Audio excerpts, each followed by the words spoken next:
welcome the man who has fought to keep Florida free, your governor, Ron DeSantis.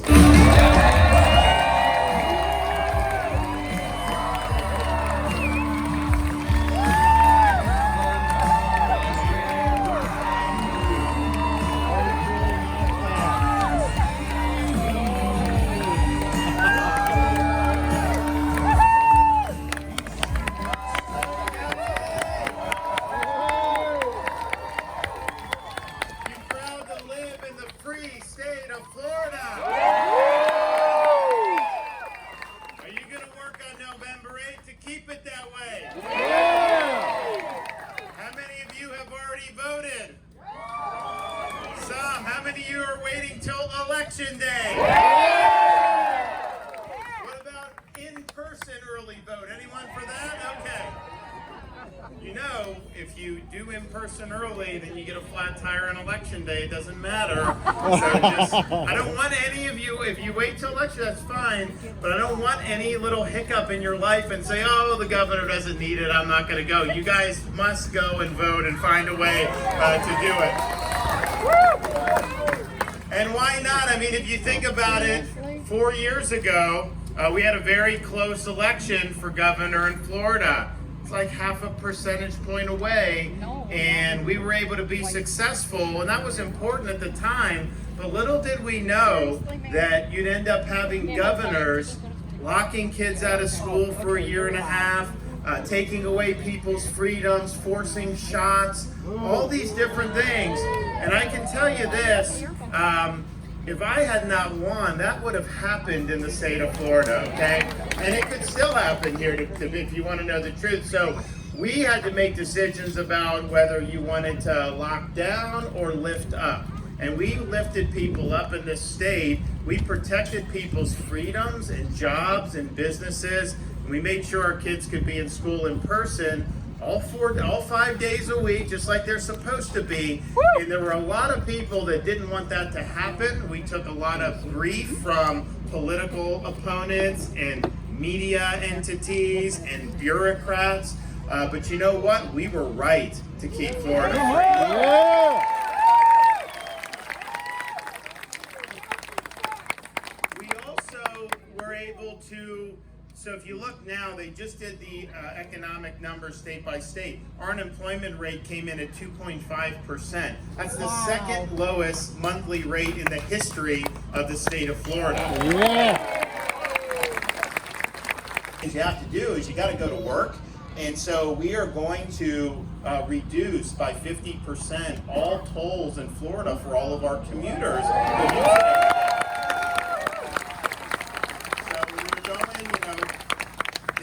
To work, you rack up. Once you hit a certain number, we know you're not a tourist, you're a commuter, they're just going to rebate you half the prices of the tolls on your Sun Pass or all these other things. It's going to be a big deal, particularly in Central Florida, because I know there's a lot of them. You know, we have some people that will do hundreds of dollars a month in tolls because they're driving around, and so this will save people, certainly commuters, hundreds of dollars, but some people will be over $1,000 of savings in those tolls. The other thing that you have to do is kind of one of the things I mentioned earlier, like you got to take care of your kids, particularly the babies.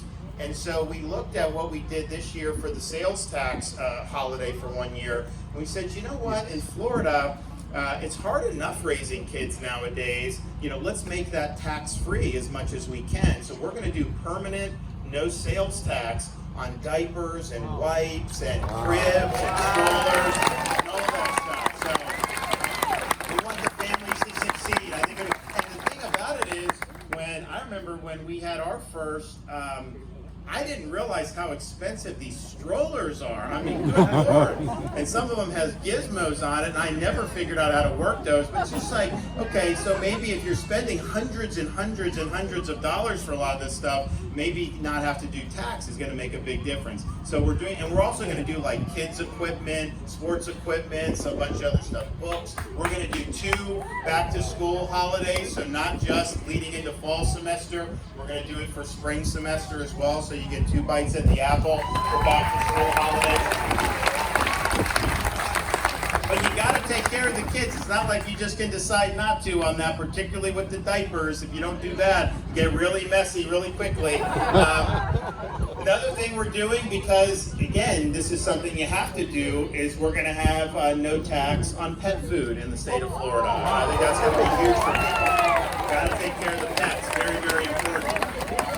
So we're working on ways to be able to lessen the burden, and there's other things we've done. You know, it actually applies in Polk too, because I know we did have homes that were destroyed, not as many as Southwest Florida. But what I did was I suspended, for people that lost their homes or had really significant damage, we suspended property taxes for them. I'm getting the legislature to come back in a special session between now and the end of the year, and we're gonna give them rebates on that tax owed, because they don't need to be worrying about paying taxes when they're trying to save their homes or rebuild their homes. And so that's very important, and we're really happy to be able to do that. But you know, what was their answer to inflation in Washington with Pelosi and Biden and all them? They passed a bill called the Inflation Reduction Act.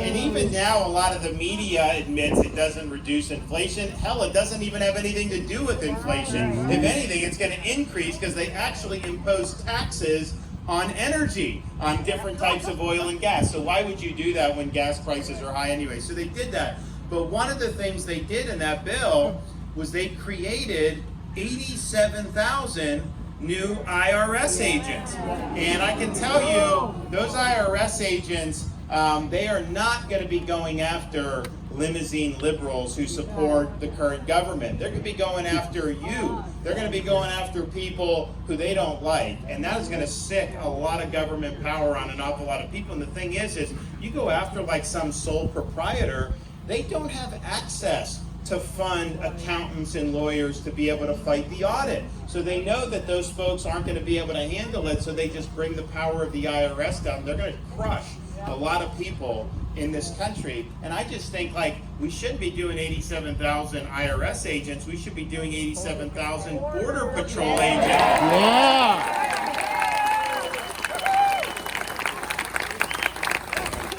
And I just think, like, you're doing these IRS agents, and I think that every member of Congress who voted for those IRS agents, every one of those members should get audited every year by the IRS. Let's just make it fair.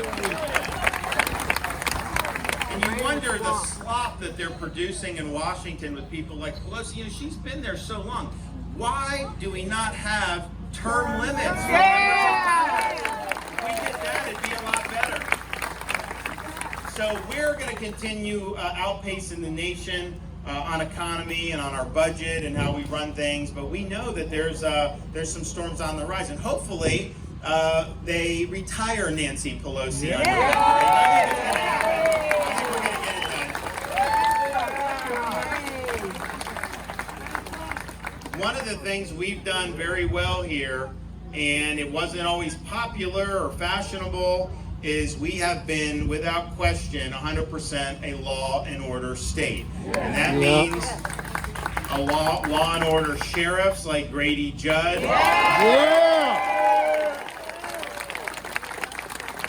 And it means making sure that prosecutors actually follow the law. We don't want a situation like Los Angeles or San Francisco or all the Manhattan, where they will not enforce laws they don't like. So you actually, in Los Angeles, you can mug somebody and they're not going to prosecute you a lot of times. You can rob from stores, but as long as you don't rob a certain amount, they're not going to prosecute you. And so that's created a culture of lawlessness. It's made the community much less safe. People are actually, I was talking to a fellow the other day, he's like, yeah, I was in LA and it was 1 PM and I had a business meeting later today, so I just left the hotel and I was just going to walk down the street. And as he's leaving the hotel, the bellhop is like, what are you doing? It's like, I'm going for a walk. No, you can't just walk down the street. You have a watch on. That's what it's come to in some of these areas. And so don't take it for granted that we take this seriously in Florida. I mean, you absolutely, if you elect the wrong people,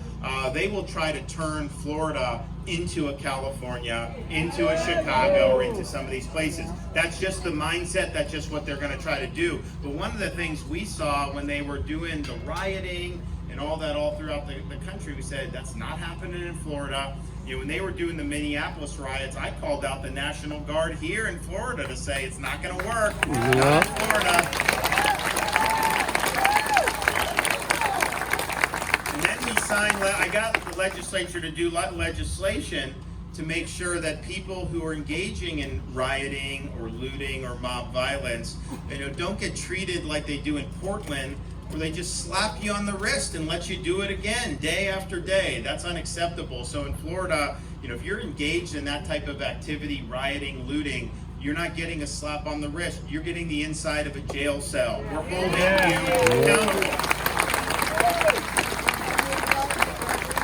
We also signed legislation saying that local governments in the state of Florida are not permitted to defund the police. We're just not going to go down that route. I'm sorry. We're going to put the money back in. Lock her up. And we've also been able to do stuff to hold people trafficking fentanyl accountable. Yes. We increase penalties, not just for fentanyl, but these fentanyl analogs, which are just as dangerous. And my view on that is, you know, this is killing people at record numbers in communities all across our country, including in the state of Florida. And if you're dealing in fentanyl, you are killing our people, and you are going to jail for the rest of your life. Of course, our problem with fentanyl would probably be much more manageable if we didn't have an open southern border. And that is what this president did from the day he came into office. We've now had millions and millions of people illegally cross the southern border. Just in the most recent fiscal year, more than 90 people on the various terrorist watch lists were interdicted coming across the southern border. That doesn't count the people who are gotaways, who they didn't get. So you see a massive number of suspected terrorists coming in. You see criminal aliens coming in. You see, of course, the fentanyl coming in. And, you know, the thing that bugs me about it is, you know, these elites in our country, they don't care that the cartels are eating our lunch, making billions and billions of dollars on these operations. They don't care that fentanyl is ravaging communities all throughout the country, as well as methamphetamine coming across the southern border. They don't care about that. They don't care about criminal aliens that are coming in and victimizing Americans. You know, we had Biden flies people in the middle of the night in Jacksonville, doesn't tell anyone. One of the people he flew in on one of these 2 a.m. flights committed a murder in Northeast Florida. We just had a sheriff's deputy in Pinellas County killed by a twice deported illegal alien who crossed the border illegally again 6 months ago and came into our country. So they don't care about any of that. They only care if you take illegal aliens and send to D.C. or New York or Martha's Vineyard.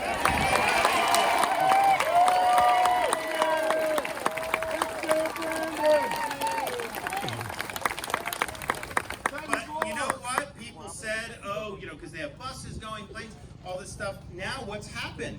Well, now you have reinstitution, at least for some, of Remain in Mexico. They had to reinstitute part of that. They didn't want to do that. They're not doing it. So you got to keep the pressure on. We got to make sure that we're keeping feet to the fire. But I'll tell you this, if Republicans take control of Congress, which I think they will, they need to do something about this border. I'm sick of the talk.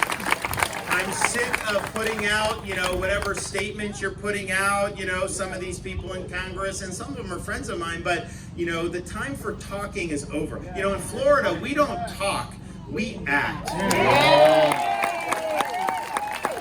We speak very softly. People say, oh, why aren't you tweeting more? Why aren't you doing that? Look, I'm not a political commentator. I'm a leader, okay? I don't need to be doing stream of consciousness on the internet. I don't need to constantly be doing that. But what I do is we act when the moment's right, and we make sure to deliver on our promises. And so they are all running campaigns now complaining about the southern border, as you know, as well they should. you better be willing to do something about it. You better be willing to spend some political capital about it. You better be willing to have the media attack you about it. I have that in Florida all the time. Every time I roll out of bed, the media has a spasm. You can't let these folks cow you into not doing what's right. So I want to see people like Mayorkas held accountable. I want to see them. They should not give 1 red cent to Ukraine while that border is open. So we'll see what happens. But I think this is a moment of choosing, because there's a lot of Republicans that get very frustrated with some of the Republicans that get elected with big promises and very, very meager results. And so, the good thing about me is, I promise a lot. I'm bold, but I over-deliver on what I promise. And so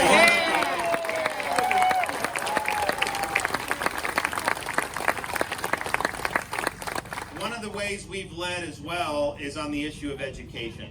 And our view in Florida, and I think it's shared by the vast, vast majority of the people in Florida, and certainly the overwhelming majority of families in Florida, is that the purpose of our school system is to educate kids, not to indoctrinate kids. And that means that parents have a fundamental role in the education and upbringing of their kids. Schools are important, whether it's your school district, a charter school, private school, all that stuff is very important, but they do not supersede the rights of parents. They're there to support the community and the kids and the parents, not to overwhelm parents' judgments. And so that's how it's going to be in Florida. And of course, that means they cannot force you as a parent to subject your kid to COVID shots if that's not what you want.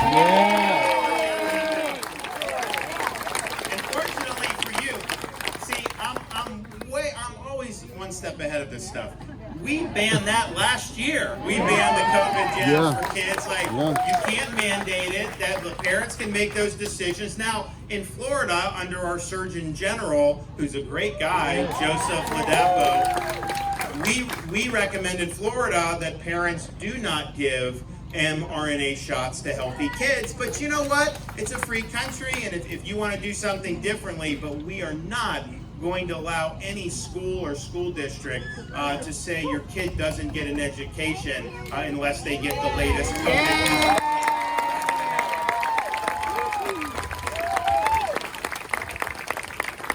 We also understand that we want our schools to be focused on traditional educational topics. We do not support things, and indeed have banned concepts in our K-12 schools like critical race theory. We're not teaching kids to hate our country, to hate each other. We're not teaching kids that America's stolen land. We're not teaching kids that, the Boston Tea Party was about preserving slavery. That is not true, and it's not something that we're going to have in our schools. What we are going to do is we're going to make sure to teach our kids about the Constitution, about the Bill of Rights, about the Declaration of Independence, and us being endowed by our Creator with certain unalienable rights. And because I signed legislation this year, we are also going to be able to teach the students what it means to be an American, but then how that's different from some other systems that we've had to contend with. And so because of the legislation I signed, every November 7th will be a day for our kids to learn in school, as well as the broader community to reflect upon the victims of communist regimes throughout history and the evils of communist tyranny. 100 million people killed by Marxist-Leninist regimes from the 20th century onward. And as much as we think the Berlin Wall came down and all this, this